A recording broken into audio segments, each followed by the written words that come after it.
അവന്മാർ ഓടിക്കളഞ്ഞു.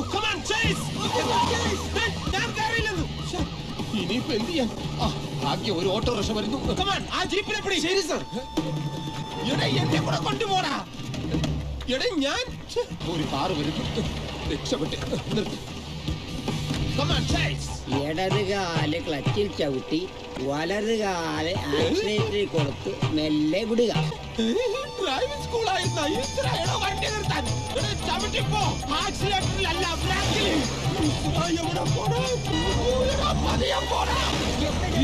ഫ്രണ്ടിൽ പുഴ. ഇനിയൊന്ന് പതിയപ്പോ. രാമ രാമ രാമ രാമ. വാസു രക്ഷിക്കടാ.